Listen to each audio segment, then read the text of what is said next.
Le Mali, à l'instar de la communauté internationale, lance demain, 1er décembre, les activités du mois de la lutte contre le sida. Et nous recevons comme invité dans ce journal le secrétaire exécutif du Haut Conseil national de lutte contre le sida, Dr Ishaga Moumine Kone. Rebonsoir, Monsieur Kone. D'abord, dites-nous comment se présente le tableau au Mali. Merci Madame Kone. Le VIH-Sida constitue aujourd'hui au Mali un sérieux problème de santé publique. Et en 2022, nous avions enregistré 120 000 cas de personnes vivant avec le VIH-Sida. Et en 2022, 6 200 nouvelles infections ont été enregistrées. Et au même 2022, on a enregistré 5 900 cas de décès. Donc, sur les 6 200 nouvelles infections enregistrées, si on rapporte par semaine, et ça nous donne environ 120 cas de nouvelles infections par semaine au Mali. Et madame, ça constitue un problème de santé publique parce que aussi, nous avions enregistré 1700 nouvelles infections chez les nouveau-nés, c'est-à-dire les femmes qui transmettent le VIH à leurs enfants.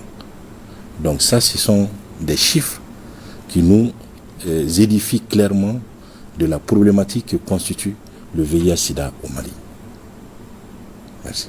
Des chiffres qui font vraiment froid dans le dos. Alors dites-nous, docteur, sous quel signe est placé le lancement de cette année 2023 ? Le lancement de cette année est placé sous le signe de confier le leadership aux communautés. Ça, c'est le thème international. Le thème national, c'est placé sous le thème de confier le leadership aux communautés pour accélérer le dépistage. Pourquoi cela, madame? Le dépistage constitue le premier maillon qu'il faut réellement pouvoir sauter pour pouvoir prétendre à l'élimination du virus. Et enfin, nous allons parler des perspectives. Dites-nous, quelles sont les perspectives? Les perspectives sont essentiellement liées aux défis auxquels réellement nous sommes confrontés aujourd'hui, à savoir les défis sanitaires. Je mets en catégorie. La première catégorie est constituée par les défis sanitaires, qui est constituée par le dépistage, la transmission mère-enfant. Il faudrait qu'on parvienne réellement à éliminer cette transmission mère-enfant, et aussi qui est constitué par la mise à disposition d'une prise en charge de qualité. Pourquoi on parle de prise en charge de qualité? Certes, les ARV sont disponibles, mais il y a des médicaments contre les infections opportunistes qui rendent la maladie difficilement gérable qu'il faudrait qu'on mette en place.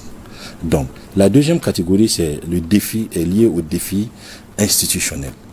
Donc, le secrétariat exécutif doit travailler à élaborer des textes qui lui permettent réellement de mieux coordonner, de mieux suivre la lutte contre le VIH-Sida et de mieux mettre en œuvre sur toute l'étendue du territoire toutes les actions réellement de mise en œuvre contre le VIH-Sida. Donc, il y a le défi politique qu'on doit adresser dans nos perspectives. Ces défis politiques constituent réellement à l'implication des plus hautes autorités, surtout au niveau institutionnel, que ce soit le CNT, le Conseil économique, environnemental et social, que ce soit le Haut Conseil des collectivités, ainsi de suite, les différentes institutions, les impliquer, afin que, au niveau décentralisé, on puisse réellement amener le bon message auprès des populations. Le quatrième défi auquel on doit adresser, ça c'est le défi lié au financement.